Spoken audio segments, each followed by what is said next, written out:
જય શ્રી કૃષ્ણ, જય શ્રી વલ્લભ. રાધે કૃષ્ણ સત્સંગમાં આજે એક ખૂબ જ સુંદર પ્રસંગ જોઈશું. પણ તે પહેલાં આપ રાધે કૃષ્ણ સત્સંગમાં જોડાવા માંગતા હોય તો લાઈક કરજો, શેર કરજો અને સબસ્ક્રાઈબ કરજો, જેથી આવતા નવા તમામ પ્રસંગો આપના સુધી પહોંચી શકે. એક સમયે દક્ષિણ ભારતમાંથી એક વૈષ્ણવ વ્રજમાં આવ્યા. શ્રી ગુસાઈજી પ્રભુ ચરણે આજ્ઞા કરી કે તમે હવે વ્રજમાં જ નિવાસ કરો અને વૈષ્ણવોની સાથે સત્સંગ કરો.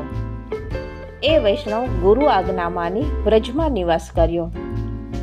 જેમ જેમ ખબર પડે કે કોઈ સ્થળે આ વૈષ્ણવ છે તો તે એમનો સંગ કરવા ત્યાં દૂર દૂર સુધી જતા.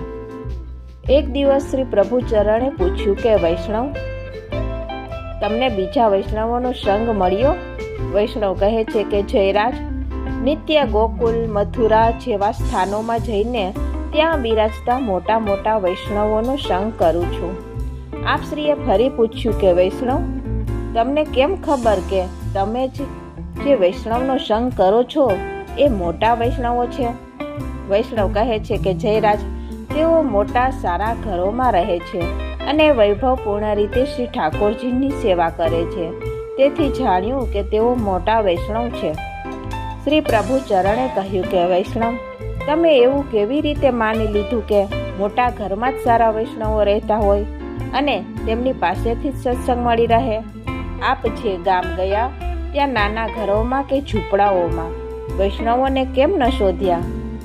વળી તમારે વૈષ્ણવોને શોધવા માટે દૂર દૂર સુધી જવાની જરૂર નથી.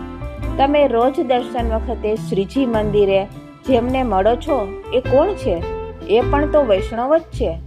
રોજ રોજ 5-15 વૈષ્ણવોને બદલે જો કોઈ ખૂણામાં બેસીને ભગવદ્ વિયોગમાં આંસુ સારતા એકાદ વૈષ્ણવનો સંગ મળી રહે તો એ પણ દુર્લભ એવો સત્સંગ મળ્યો કહેવાય.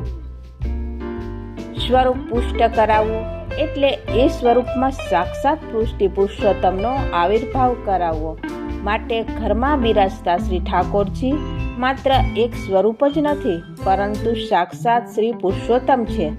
એ જ રીતે ઘરમાં રહેતા માતા, પિતા, પતિ, પત્ની, બાળકો વગેરે પણ માત્ર સામાન્ય વ્યક્તિઓ જ નથી, પરંતુ એ દરેક વૈષ્ણવ છે. આ શુદ્ધ ભાવ સાથે એમની સાથે ઘરમાં રોજ સત્સંગ કરશો તો હરિ, ગુરુ, વૈષ્ણવનો અનુભવ થશે. આ સાથે જ આપણે આજના રાધે કૃષ્ણ સત્સંગને અહીં વિરામ આપીએ. ફરીથી મળીશું નવા સત્સંગની સાથે. જય શ્રી કૃષ્ણ, જય શ્રી વલ્લભ.